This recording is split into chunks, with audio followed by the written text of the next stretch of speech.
kita. Oke, saya juga selalu senang bisa ada di Green Lake gitu ya. Walaupun agak jauh dari rumah saya, tapi selalu hangat gitu ya disambut oleh Bapak Ibu sekalian. Nah, saya juga bawa salam dari anak-anak youth. Saya tetap jualan boleh ya. Kalau nanti ada mungkin kenalan atau anak atau siapapun yang umurnya masih SMA dan dewasa muda, boleh banget gabung di youth di jam 7 hari Sabtu di page. Nah, hari ini kita masuk lagi nih di Raja yang ke-17 gitu ya, ini udah minggu ke-17. Kalau kita baca ikut 4M kok kayaknya nggak selesai-selesai gitu ya kan. Tapi puji Tuhan kita sekarang sudah di akhir daripada Raja.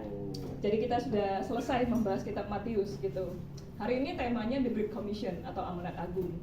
Kita sudah pasti familiar karena ini bukan baru-baru ini aja gitu ya kita dengar, tapi sudah sering sekali kita dengar dan bahkan menjadi tema besar tahunan kita tahun lalu gitu ya, Go and Make Disciples. Jadi memang itulah kerinduan Tuhan gitu ya, supaya kita orang-orang Kristen itu, orang-orang yang percaya sama Tuhan itu mulai memaksimalkan potensi kita, mulai memaksimalkan pelayanan kita.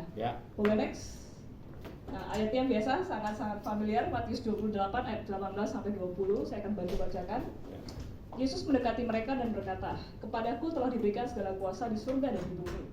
Karena itu pergilah, jadikanlah semua bangsa muridku dan baptislah mereka dalam nama Bapa dan Anak dan Roh Kudus. Dan ajarlah mereka melakukan segala sesuatu yang telah kuperintahkan kepadamu, dan ketahuilah aku menyertai kamu senantiasa sampai kepada akhir zaman." Jadi kalau sedikit cerita, Tuhan Yesus itu ketika menyampaikan ini gitu ya, sudah bangkit dari maut, sudah menang atas kematian gitu. Dan Tuhan Yesus sampaikan bahwa banyak banget orang-orang pada waktu itu masih ragu gitu, ini beneran Tuhan Yesus nggak sih gitu ya, bener nggak sih Tuhan Yesus ini punya kuasa yang begitu dahsyat gitu. Sehingga Tuhan harus sampaikan gitu di ayat 18 bahwa memang kuasaku ini sudah Tuhan kasih gitu ya. Jadi baik di bumi maupun di surga Tuhan itu sudah punya kuasa. Dan sebab itu setiap daripada kita yang diutus gitu ya, pada waktu itu murid-muridnya disuruh untuk pergi, disuruh untuk menjadikan semua bangsa murid, dan kemudian baptis mereka dalam nama Bapa, Putra, dan Roh Kudus. Kemudian kita juga nggak berhenti di situ, ketika mereka sudah dibaptis kita juga harus follow up gitu ya, kita juga harus mengajarkan mereka segala sesuatu yang memang sudah diperintahkan kepada Tuhan. Jadi bukan ngajarin yang aneh-aneh, tapi sesuatu yang memang sudah Tuhan perintahkan buat setiap daripada kita. Ada satu janji Tuhan, atau satu garansi daripada Tuhan, bahwa di dalam setiap perjalanan kita ada kasih Tuhan, ada tangan Tuhan yang senantiasa menyertai kita bahkan sampai pada akhir zaman. Jadi kita nggak perlu lagi takut karena Tuhan nggak tinggalkan kita sendirian. Boleh next? Jadi amanat agung itu ada apa sih gitu ya? Sebuah amanat atau perintah. Kalau amanat itu kayaknya udah berat gitu ya, memang ada sesuatu yang harus kita lakukan. Yang diberikan oleh Tuhan Yesus setelah ia bangkit dari maut, dan sebuah pesan sebelum dia terangkat ke surga. Jadi ini memang satu pesan yang sangat-sangat penting, supaya karena Yesus itu melayani 3 tahun setengah mungkin gitu ya, waktunya sangat singkat dan Tuhan pakai setiap harinya untuk melakukan banyak hal gitu. Sehingga memang esensi dari kekristenan itu adalah ya memang untuk menolong banyak orang, untuk melayani banyak orang. Ketika saya mikir gitu kan, kenapa sih Tuhan Yesus mau capek-capek datang ke dunia? Kenapa sih dia nggak pakai aja gitu imam-imam gitu ya, atau tua-tua di gereja?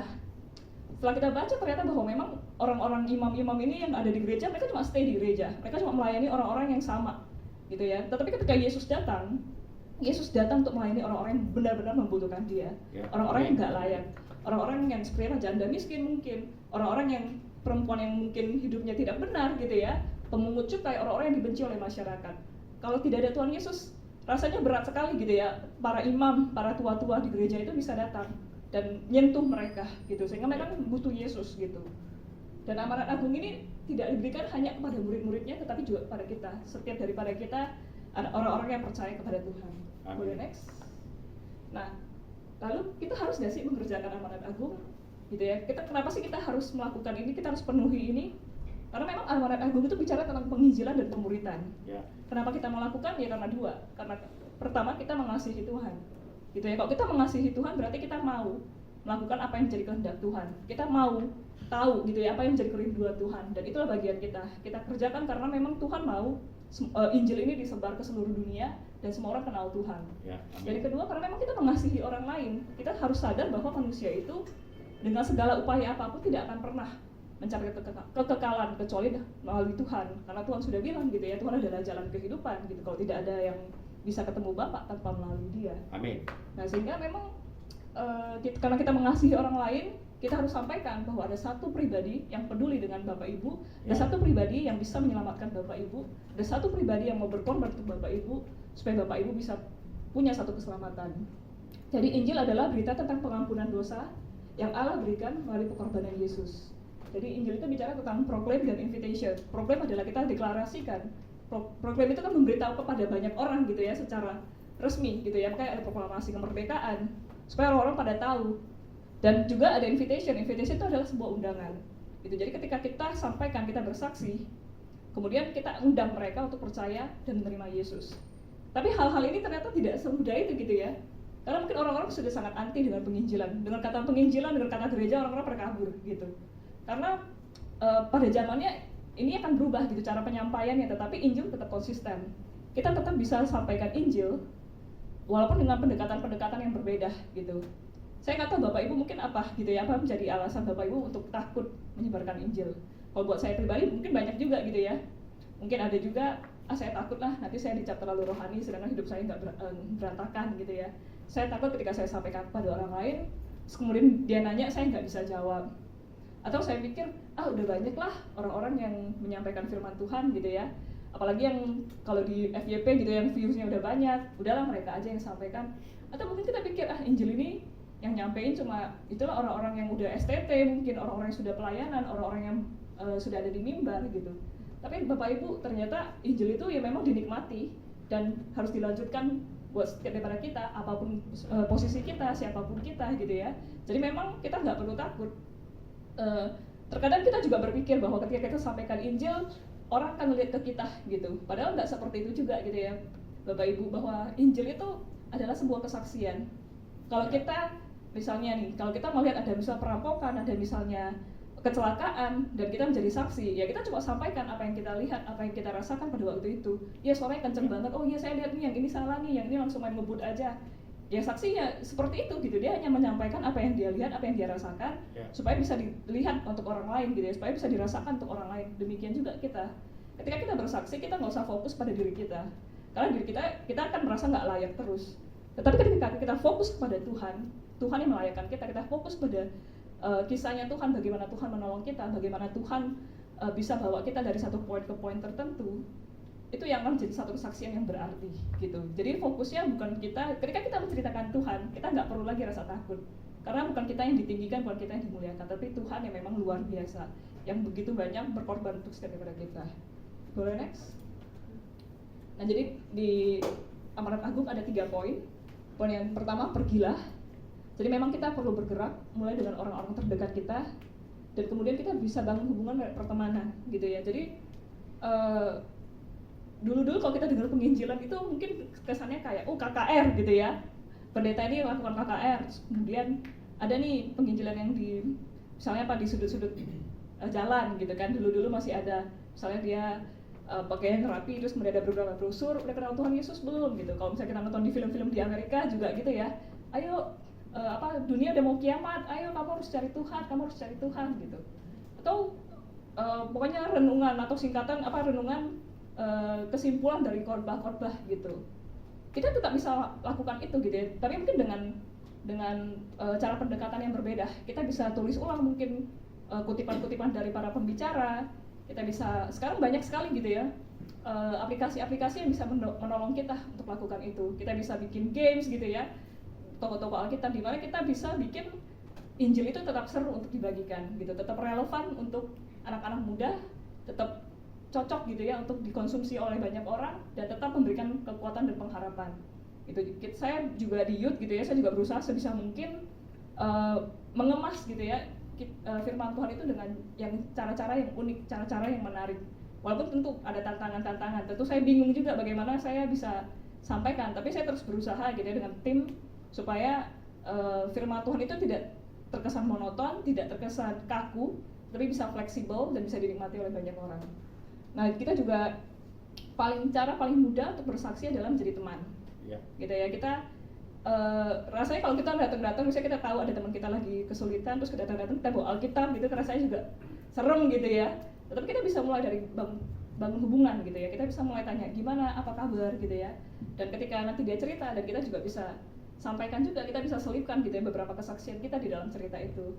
oh iya gue juga pernah tuh seperti itu, tapi ya puji Tuhan gitu ya, Tuhan pernah bantu gue sebelumnya, pasti Tuhan bantu gue lagi deh gitu. Itu aja sih yang gue imani. Kita bisa cerita, kita bisa selipkan ada pesan-pesan rohani gitu ya di Alkitab tuh. Oh iya nih, ada nih satu ungkapan bilangnya seperti ini gitu ya, hati yang gembira adalah obat gitu ya. Udah kamu jangan sedih-sedih, nanti pokoknya aku dampingi, aku akan terus dengar gitu. Ketika orang melihat perhatian kita, orang melihat kasih kita gitu ya, yang pastinya daripada Tuhan, mereka juga pelan-pelan akan berubah gitu. Jadi penginjilan tidak selalu serta-merta langsung dar-der-dor gitu ya dengan ayat-ayat atau dengan penghakiman-penghakiman gitu, tetapi kita bisa balut itu dengan kasih karena memang itu Tuhan yang mau gitu ya. Kemudian next, kemudian itu yang kedua, jadikanlah semua bangsa muridku dan baptislah mereka dalam nama Bapa dan Roh Kudus, dan Bapa, Anak dan Roh Kudus. Jadi ada prinsipal SAU gitu ya, ini di SPK juga sering dibahas bahwa yang S, semua orang telah berbuat dosa dan kehilangan kemuliaan Allah. Jadi memang setiap daripada kita sudah jatuh dalam dosa. Sejak Adam dan Hawa berbuat dosa, kita sebagai keturunan-keturunannya sudah punya dosa keturunan gitu. Jadi dari lahir pun kita sudah punya dosa.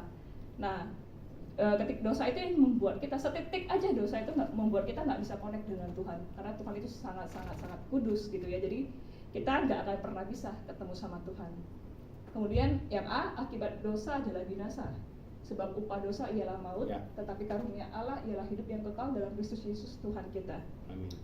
Ketika Adam dan Hawa belum jatuh dalam dosa, mereka ketemu sama Tuhan itu kayak bestie gitu ya, nongkrong terus sama Tuhan anytime, kapanpun mereka mau gitu ya, dimanapun mereka mau gitu ya. Tetapi setelah mereka jatuh dalam dosa, mereka mengalami kematian rohani gitu. Jadi kita kalau jatuh dalam dosa, kita itu tidak hanya mati jasmani gitu ya, kita mati juga secara rohani. Jadi roh kita kepada Tuhan tuh nggak bisa connect gitu, karena ada penghalang yaitu dosa. Nah itulah kenapa Tuhan Yesus datang gitu ya, untuk setiap daripada kita, supaya hubungan itu bisa dipulihkan, supaya Tuhan yang menjadi korban, supaya Tuhan yang menjadi tamengnya kita gitu loh. Karena memang harus ada satu pengorbanan yang sempurna, yang tidak bercacat celah, supaya kita bisa dekat dengan Tuhan, supaya kita tidak lagi mengalami mati rohani, supaya kita tetap bisa komunikasi dengan Tuhan.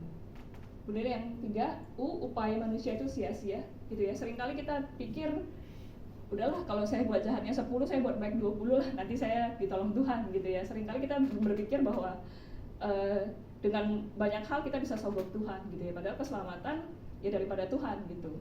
Saya selalu pikir kalau misalnya kerajaan surga itu ya kayak rumah kita gitu ya, kita yang nentuin siapa yang boleh masuk, siapa yang nggak boleh masuk gitu ya. Jadi mau bawa 1 M, kalau saya bilang nggak bisa masuk ya nggak bisa masuk gitu, karena misalnya saya nggak kenal dengan beliau gitu kan. Ada misal seseorang datang, ini saya punya 1 M, saya mau masuk dong ke rumah kamu, kalau saya nggak kenal sama dia, masa ya saya berani gitu ya. Ya seperti itu juga gitu, karena yang Tuhan kehendaki adalah memang hubungan kita dengan Tuhan, dan memang ada buah-buah pertobatan, ada buah-buah perubahan, supaya kita boleh berkenan di matanya Tuhan, dan supaya kita dikenal Tuhan ketika kita sudah selesai nanti. Jadi yang H, hanya oleh anugerah Yesus kita diselamatkan, dan oleh kasih karunia telah dibenarkan dengan cuma-cuma karena penebusan dalam Kristus Yesus.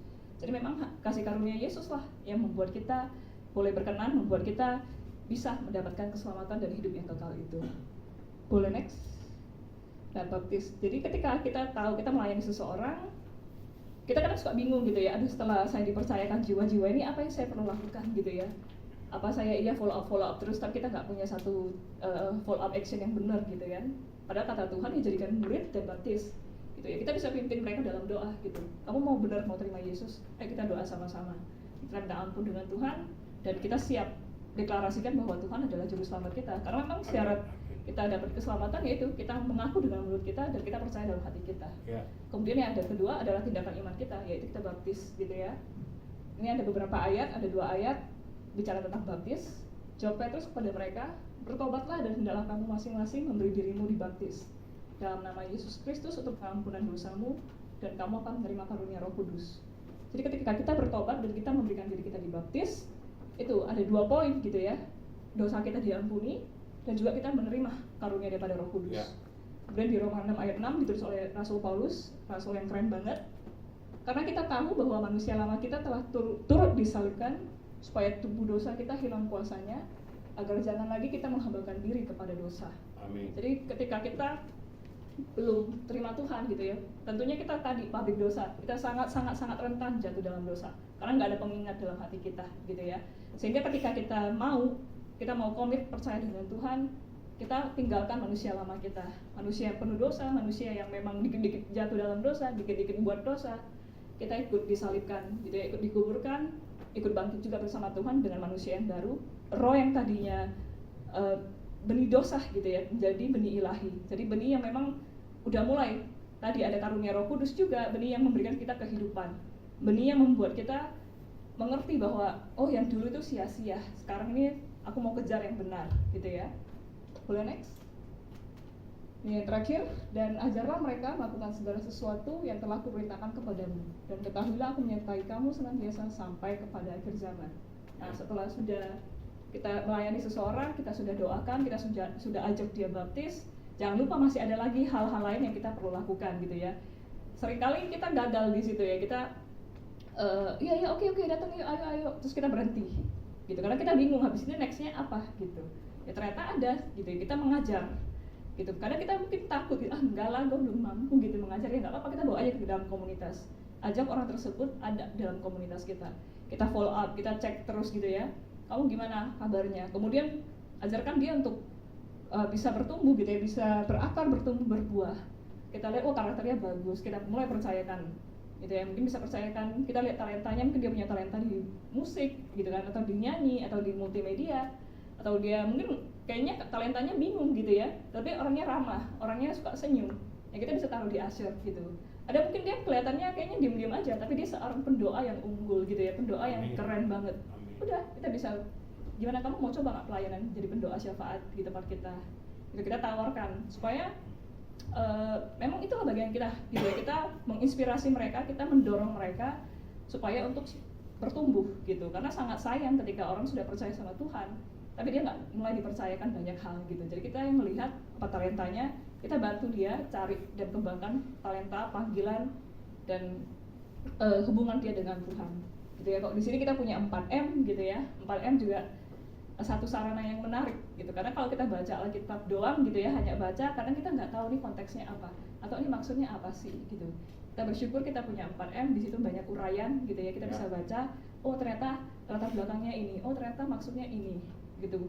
Ketika kita membaca, kita punya pemahaman yang baru gitu ya, dan ketika kita mau benar-benar cari Tuhan gitu ya, Tuhan selalu bilang gitu, cari aja nanti kamu akan temukan gitu ya. Mungkin Bapak Ibu sering gitu, misalnya lagi 4M gitu kan, lagi mulai ngetik, untuk memulai ini sangat sulit gitu ya, aduh apa nih mau saya tulis gitu. Tapi ketika Bapak Ibu mulai 1 kalimat, 2 kalimat, itu bisa ngalir terus, karena Tuhan berbicara terus melalui kita, dan kita bisa sampaikan itu kepada orang gitu ya. Kadang kita mungkin merasa 4M gua pendek-pendek, atau 4M gua kayaknya biasa-biasa aja, tapi Bapak Ibu tahu gitu, 4M itu bisa memberkati orang lain gitu ya, karena 4M itu bekerja dengan personal gitu, pribadi lepas pribadi. Dan saya paling suka gitu baca 4M-nya orang, bukan untuk menghakimi, tapi untuk melihat bahwa wah ternyata Tuhan bisa bekerja dengan cara seperti ini ya, wah ternyata Tuhan bisa ngobrol sama dia dengan cara seperti ini ya gitu.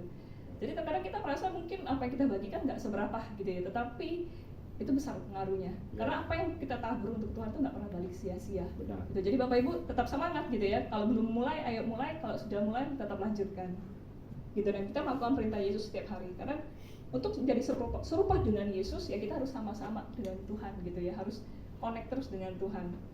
Soalnya saya tuh dulu tuh nggak suka sama kecap gitu ya, terus saya punya sepupu yang apa-apa kecap gitu ya. Akhirnya saya sering nongkrong sama dia tiap hari gitu kan, seharian sama dia. Akhirnya saya mau nggak mau lama-lama jadi ikutan gitu. Kalau saya makan kayaknya ada kecap lebih seru deh gitu. Jadi kalau kita mau menjadi serupa dengan seseorang ya kita harus sering-sering main sama dia gitu, sering-sering bareng gitu. Nah itu juga yang tips kita untuk bagaimana menjadi serupa dengan Tuhan ya, sering main sama Tuhan, sering bareng sama Tuhan. Boleh next? Nah kita udah sampai di kesimpulan. Jadi memang kalau kita harus mengerjakan amanat agung memang sebagai bukti kasih kita kepada Tuhan dan kepada manusia.